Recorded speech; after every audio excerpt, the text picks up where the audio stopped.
Prontinho, fica à vontade. Perfeito, então. Boa noite, gente, tudo bem com vocês? Eu me chamo Ana Mari, eu sou graduanda do segundo semestre de Medicina, e na primeira aula de hoje a gente vai falar um pouquinho sobre a síndrome de Down. Vocês estão conseguindo me ouvir direitinho? Tá passando para vocês os slides, tudo certo? Tá sim, Ana. Então tá ótimo, obrigada. Então, vamos primeiro começar um pouquinho sobre a contextualização da síndrome de Down. A síndrome de Down é uma anomalia genética e ela é a mais frequente no mundo inteiro. Então, ela pode aparecer em qualquer família, mesmo que essa tenha ou não tenha antecedentes da síndrome. Então, ela tem... As pessoas que têm essa síndrome, elas são muito diferentes entre si. Elas podem apresentar certas patologias e outras não. Elas podem apresentar certas características e outras não. Enfim, por conta de ser muito frequente e acontecer em várias pessoas. Uma síndrome não é o mesmo que uma doença. Uma doença é um estado que necessita de cura. É quando acontece um desequilíbrio na homeostase do corpo, enquanto que a síndrome de Down, em específico, ela não é curável e ela também não é caracterizada como uma condição instável no organismo. Necessariamente, podem sim acontecer problemas, mas não necessariamente é uma condição instável. E o que causa essa síndrome? Bom, como a gente sabe, né, as nossas células do nosso corpo têm 46 cromossomos ou 23 pares de cromossomo, e nesses cromossomos a gente abriga o nosso DNA, o nosso material genético, e no material genético a gente tem os nossos genes, que eles vão carregar informações muito importantes que vão determinar o funcionamento do nosso corpo em geral. Entretanto, na síndrome de Down, o número de cromossomos é diferente do normal. Isso acontece porque tem um cromossomo extra no par 21. Então, uma pessoa com essa síndrome, ela apresenta 47 cromossomos, e esse material extra produz um desequilíbrio genético. Nós temos 3 tipos principais de síndrome de Down. O primeiro tipo seria a trissomia do cromossomo 21 em si, que também pode ser chamada de trissomia livre, que a gente pode notar bem aqui, nesse cariótipo, que mostra todos os cromossomos, né? E a gente vê aqui a trissomia do 21. Essa trissomia acontece em 95% das pessoas, a trissomia livre, esse tipo. E o que acontece para gerar isso, né?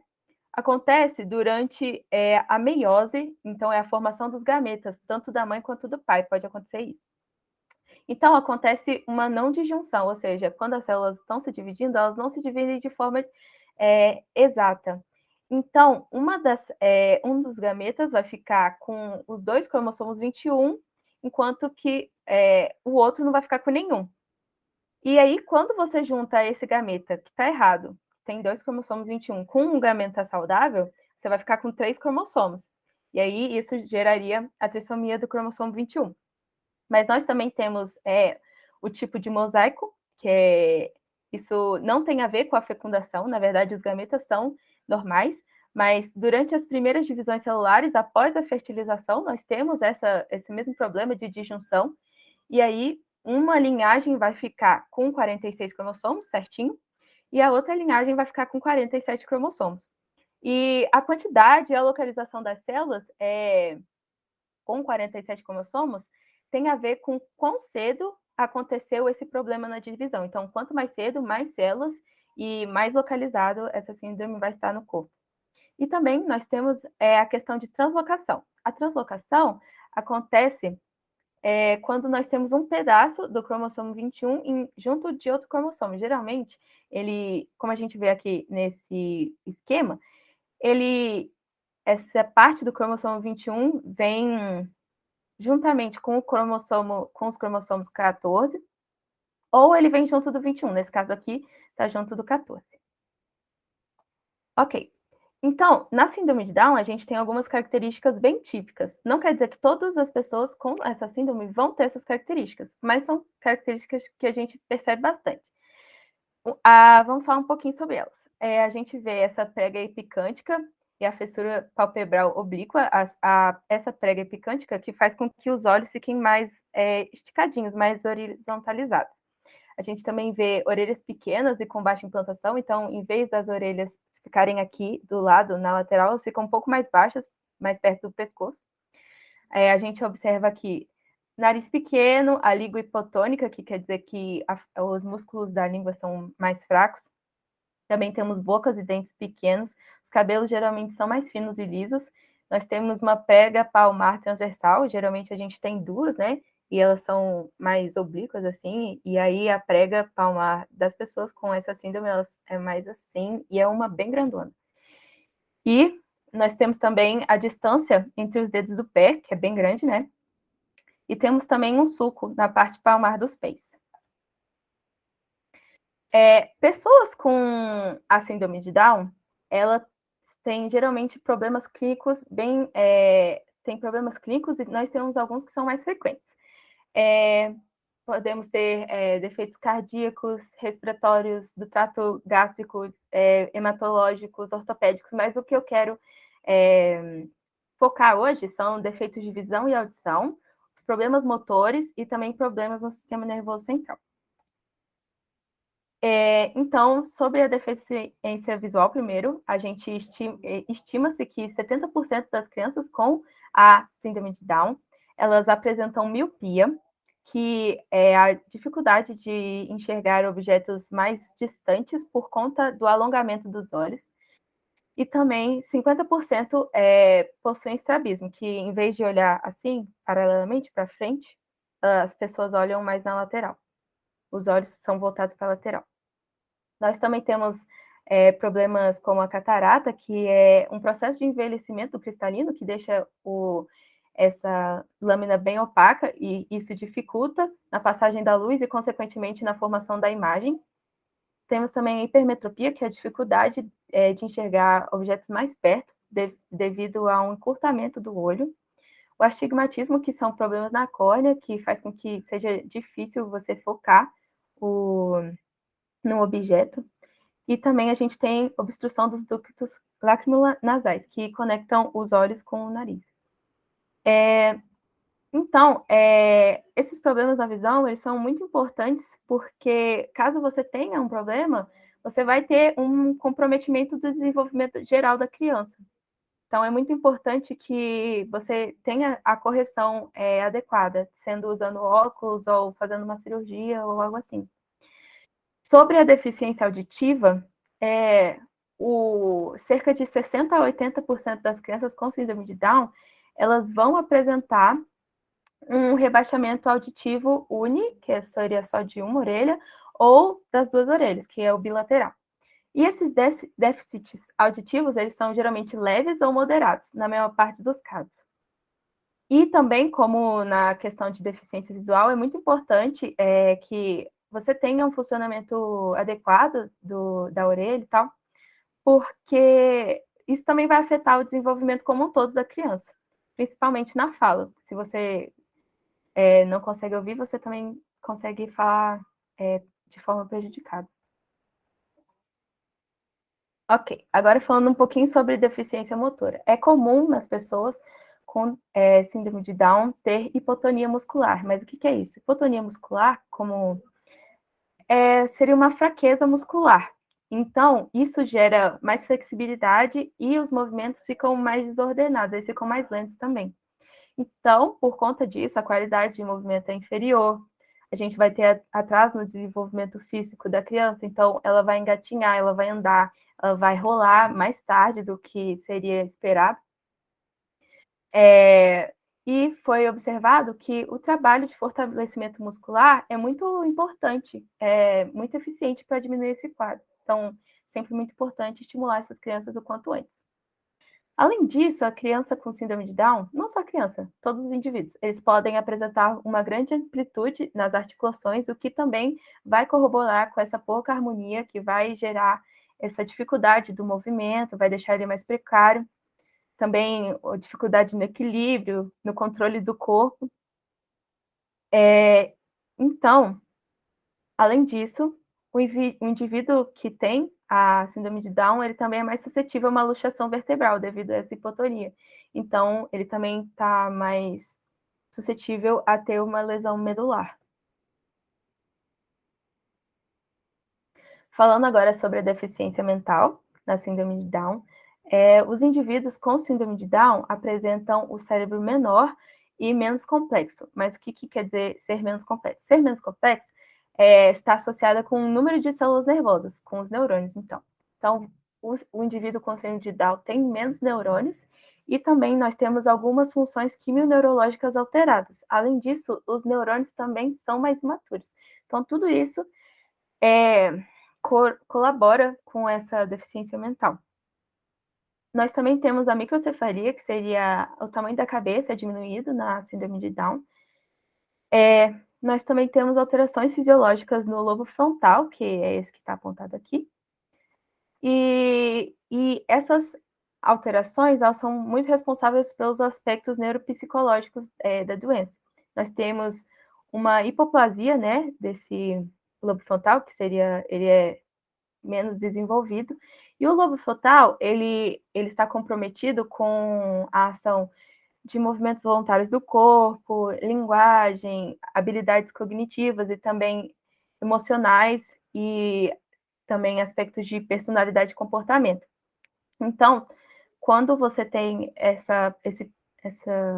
esse desenvolvimento menor do lobo frontal, você vai ter problemas nessas áreas que o lobo frontal está relacionado. Ok, a deficiência mental ela pode ser contatada a partir dos testes de inteligência, que a gente vai falar ainda hoje, mas para o fim da noite. Mas tem outras formas mais adequadas de avaliação, por meio de comportamentos adaptativos. E esses comportamentos adaptativos, eles são como comunicação, cuidados pessoais, desempenho na comunidade, na família, a vida doméstica, as aptidões sociais, enfim. E quando uma pessoa apresenta uma deficiência mental, ela deve ter dificuldade em 2 ou mais comportamentos adaptativos, que alguns que eu já falei anteriormente. Mas se você quiser levar em consideração o teste de inteligência, a maioria das crianças com a síndrome de Down apresentam deficiência mental média. Não, desculpa, gente. Apresentam deficiência mental leve ou moderada, geralmente. E então esse QI estaria entre 55 e 70 na deficiência mental leve, ou entre 55 e 40 e 55 na moderada. Agora a gente vai entrar um pouquinho mais nesse aspecto da deficiência mental, falando um pouquinho sobre cada nível. Começando pelo nível intelectual, indivíduos com a síndrome de Down geralmente têm dificuldade de generalização, que é quando você aprende em algum lugar ou em determinada situação, você tem dificuldade em reproduzir esse conhecimento em outros lugares, ou seja, tipo assim, você aprende algum conceito na escola, você tem dificuldade de reproduzir esse conceito em casa, porque mudou o lugar em que você estava. As pessoas com síndrome de Down também têm dificuldade no raciocínio abstrato e o desenvolvimento é mais lento, então o tempo necessário para aprender e para colocar essas informações em prática é maior, mas a gente não deve confundir isso com o rebaixamento da capacidade intelectiva. E também foi observado em vários estudos, mais uma vez, a importância da estimulação precoce, que ao estimular essa criança, você consegue aumentar o QI dela, pode ser que eu consiga, e também essas crianças que elas são estimuladas, elas se integram mais facilmente na escola, e isso também se relaciona com o período de tempo que ela vai ficar naquela escola. Quando ela está mais integrada, ela fica mais tempo na escola, então isso também é muito bom para o desenvolvimento da criança. Sobre a linguagem. A gravidade do comprometimento da linguagem é variável, que nem a gente falou que várias pessoas, vários aspectos da síndrome de Down são variáveis, como as características e as patologias. A gravidade da linguagem também. Tem algumas pessoas que vão ter mais dificuldades em se expressar e outras que não vão ter tanta dificuldade. A gente pode observar que na síndrome de Down, a linguagem expressiva é a que está mais prejudicada na maioria dos casos, então elas não conseguem se comunicar muito bem com as pessoas. O vocabulário receptivo, ou seja, o que ela recebe é bom e ela também consegue entender, ela também consegue compreender a linguagem. mas o desenvolvimento e o processamento sintático e morfossintático também são afetados. Além disso, as crianças vão ter atraso na emissão das primeiras palavras, geralmente acontece nos 18 meses de idade, quando a criança tem síndrome de Down, mas geralmente na população geral, nas crianças em geral, isso acontece 4 meses antes. Então a gente vê esse atraso na emissão. E essa maior dificuldade da expressão também tá relacionada com aspectos anatômicos, como a gente falou. A criança tem hipotonia lingual, ela também tem boca menor e os dentes menores, então isso daí também dificulta na hora que ela vai se expressar. E por conta disso, a gente tem um grande emprego de gestos, para que elas consigam se expressar da melhor forma possível. Só um momentinho, gente, eu vou tomar uma água.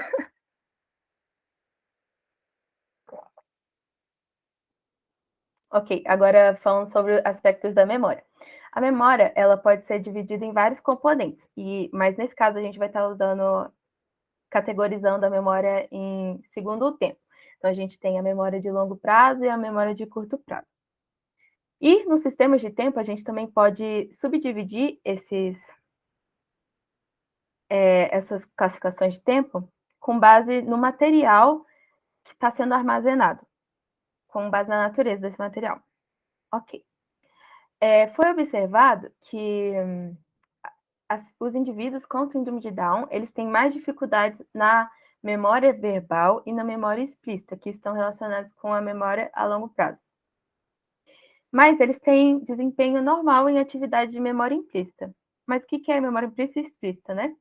A memória implícita, ela está relacionada a processos automáticos que requerem baixa atenção do indivíduo, enquanto que a memória explícita, ela lida com aprendizagem consciente e intencional. Então, ela requer muita atenção, requer também codificação da informação, estratégias de informação, de recuperação, quer dizer, e a gente vai ver, né, daqui para frente, acho que é no próximo slide, se não me engano, que esses indivíduos também têm um problema de atenção. Então, isso também corrobora para essa dificuldade da memória explícita. Ok. Agora, relacionado à memória visoespacial, eles também têm ela relativamente preservada, mas a gente pode dividir essa memória visoespacial em duas, que é a visual e a espacial. Eles ainda são melhores na espacial do que na visual. Então, quando tem alguma tarefa que você vai mensurar essa memória visoespacial, eles vão sair melhor nas tarefas que envolvem só o aprendizado de uma sequência espacial e não da memorização dos objetos visuais.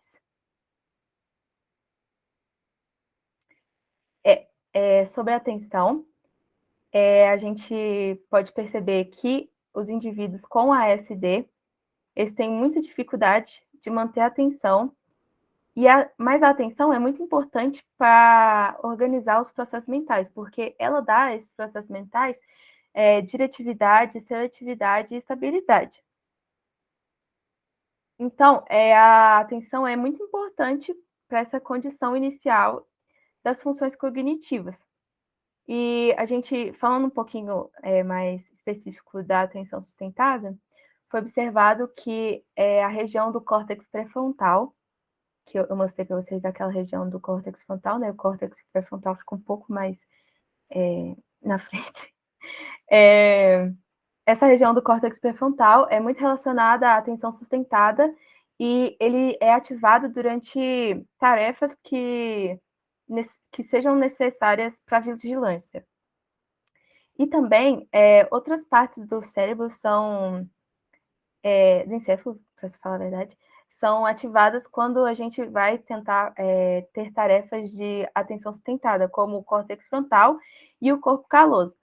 Mas foi observado que regiões frontais, temporais e do corpo caloso são subdesenvolvidas nos indivíduos com síndrome de Down. Então, a gente pode perceber e pode entender por que essa atenção desses indivíduos seria diminuída, seria difícil para eles manterem essa atenção. Agora, falando de um aspecto bem interessante, é a relação entre a doença de Alzheimer e a síndrome de Down. Eu acho que vocês ainda não tiveram aula de doença de Alzheimer, mas se já tiveram, tudo bem também. A doença de Alzheimer, ela é uma doença degenerativa progressiva e ela compromete o cérebro. Oi, Ana, eles tiveram sim ontem aula de Alzheimer. Ah, beleza, então. Então eu só vou passar uma coisa bem rapidinho para só relembrar o que vocês aprenderam ontem. Então, ela é essa doença degenerativa progressiva, né? E ela vai comprometer o cérebro, ela vai diminuir a memória, você vai ter dificuldade de raciocínio também, e vai ter alterações de comportamento. E, ok, 30% dos adultos que têm a síndrome de Down vão apresentar doença de Alzheimer, então é uma associação muito importante. Mas por que isso acontece? Os pacientes com síndrome de Down, eles apresentam deposição amiloide precoce no parênquima cerebral. E isso é uma das principais fisiopatologias da doença de Alzheimer. Os estudos destacam que o gene APP, que quer dizer amiloide, é o gene precursor da proteína amiloide, em português. Ele está localizado no cromossomo 21, e ele é induzido precocemente na doença de Alzheimer. Como a gente tem 3 cromossomos 21, dá para ter uma noção de por que será que esses pacientes apresentariam essa relação com a doença de Alzheimer, né? Mais uma coisa interessante é que são as manifestações clínicas iniciais. Enquanto que nos pacientes que possuem síndrome de Down, as alterações clínicas iniciais geralmente são alterações comportamentais, na população geral, esse quadro clínico começa com o comprometimento da memória episódica, que seria esquecer as coisas que acabaram de acontecer. Então, é bem interessante vocês levarem isso como conhecimento. Agora, para finalizar, a gente vai falar um pouquinho sobre a intervenção na síndrome de Down. Não quer dizer uma cura, é só... Vocês vão entender. Primeiramente, nós temos a formação de um perfil de desenvolvimento específico para essa população que tem essa síndrome de Down. Mas isso não quer dizer que, ao fazer esse perfil de desenvolvimento, todas as pessoas com síndrome de Down vão ter as mesmas características ou vão ter o mesmo desenvolvimento ou o mesmo padrão. Isso não é isso. Não é um padrão estereotipado e que você pode prever. Na verdade, é só um padrão para eles terem uma noção melhor da doença em si. Com esse padrão, eles começaram a notar que a estimulação é muito importante, desde dos momentos mais iniciais da vida da criança. Mas por que essa estimulação é importante? Eles relacionam isso com a plasticidade cerebral. A plasticidade cerebral é a capacidade do sistema nervoso central de modificar a organização estrutural e funcional. E isso está relacionado com o ambiente externo. A cada nova experiência que a gente tem, a gente forma novas ligações e essas ligações podem ser reordenadas e isso pode possibilitar um melhor aprendizado e uma melhora da memória também. Então, ao estimular as crianças, a gente pode possibilitar a minimização dos déficits de atenção, de memória, de aprendizado que essa criança vai apresentar. Então, é muito importante essa estimulação desde o começo, tá bom, gente? Então foi isso, gente. Espero que vocês tenham gostado da aula. Essas são as minhas referências, essas foram as referências usadas para formular a aula. E muito obrigada pela atenção de vocês. Qualquer dúvida, vocês podem entrar em contato comigo pelo e-mail que está aí disponibilizado. E muito obrigada.